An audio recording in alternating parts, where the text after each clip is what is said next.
Псалом 114.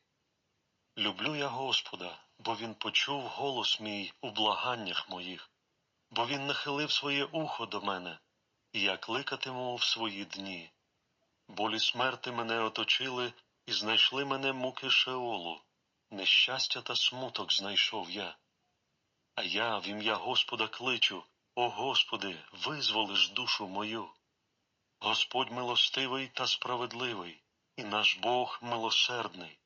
Пильнує Господь недосвідчених, став я нужденний, та Він допоможе мені.